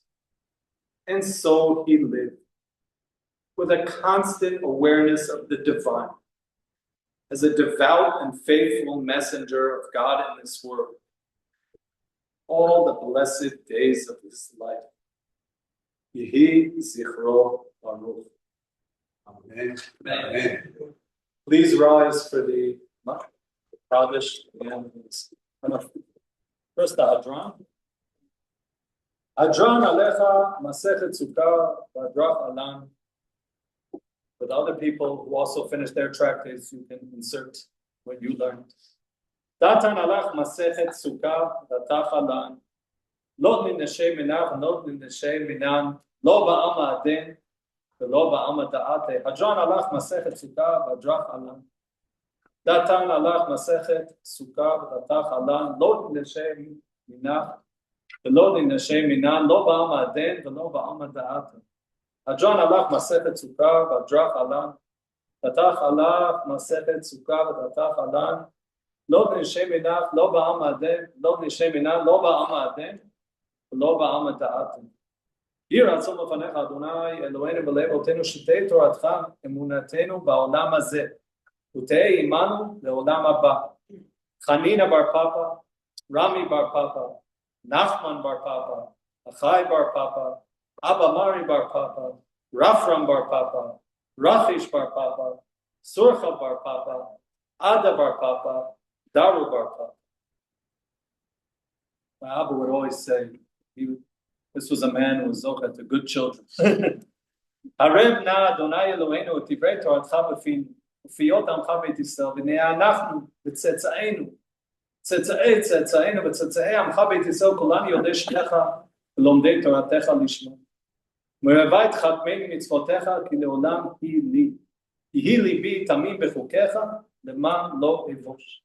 לעולם לא אשכח פיקודיך, כי בם חיתנו. ברוך אתה אדוני למדני חוקיך, אמן, אמן, אמן, סלע ועת. מודים אנחנו לפניך אדוני אלוהינו ששמת חלקנו מיושבי בית המדרש ולא שמת חלקנו מיושבי קרנות, שאנו משכימים והם משכימים. אנו משכימים לדברי תורה והם משכימים דברים בטלים. אנו עמלים והם עמלים. אנו עמלים ומקבלים שכר והם עמלים ואינם מקבלים שכר. אנו רצים והם רצים. אנו רצים לחיי עולם הבא והם רצים ליבר שחת, שנאמר ואתה אלוהים תורידם ליבר שחת. אנשי דמים ומרמה לא יחצו ימיהם ואני אפתח בה. יהי רצון לפניך אדוני אלוהי כשם שזרתני לסיים מסכת סוכה, כן תעזרני להתחיל מסכתות וספרים אחרים וסיימן, ללמוד למד לשמור ולעשות ולקיים את כל דברי תלמוד תורתך באהבה. זכות כל התנאים והמורים ותלמידי חכמים יעמוד לי וזרעי, לנו וזרענו, שלא ימוש התורה מפינו, מפי זרענו וזרע זרענו עד עולם. הם בנו ומתהלכך תנחה אותך, ושכרך תשמור עליך, וקיצות היא תשיחך, כי בי ירבו ימיך, ויוסיפו לך שנות חיים, אורך ימים במינה, בשמאלה עושר וכבוד. אדוני עוז לעמו ייתן, אדוני יברך את עמו בשלום. יתגדל ויקדש שמי רבה, ואמר היא עתיד להתאחדתה, ולהחיה מטיה, לעסקה לחיי עמה, מבני קרתה בירושלים, ושכללת עלי בגבי, מכך אוחנה נופרעה נערה, והטבע כוחנה דשמיא ויעטרה, ויעמיך קודשה ויחוב במלכותי ויקרב, ויצמח וקנה ויקרב משיחה, וחייכון וימיכון וחיי בכל בית ישראל, ועד עלה בזמן קריב, ואמרו אמן.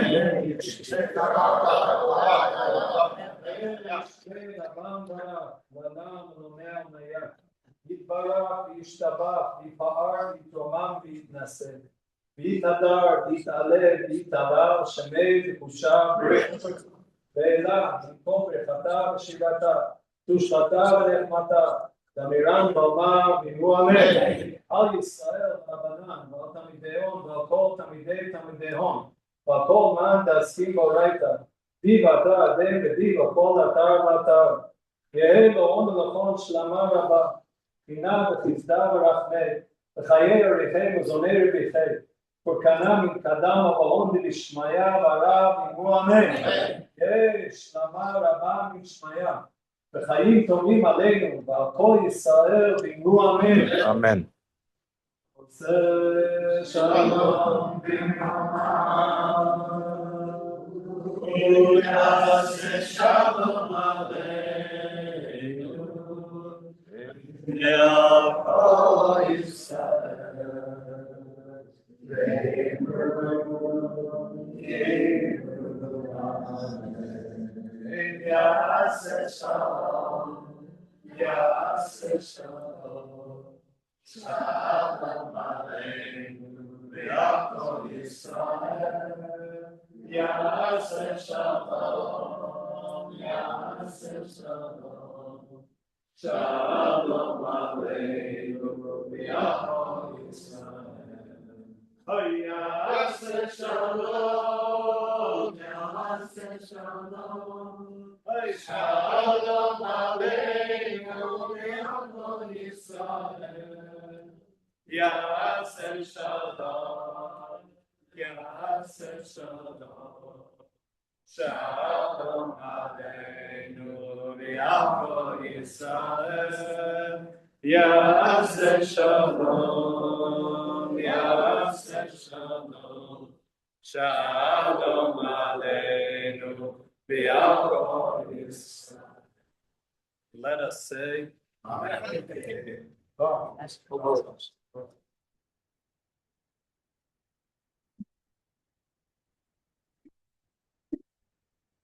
We're going to daven Mariv.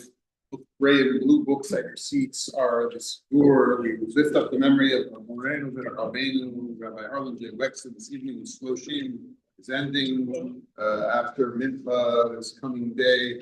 Wednesday morning daven as well, 7:15 a.m. here at Zarua. Please join us for that. We also wish to lift the memory this evening of Diane Okren, whose Sheloshim also fall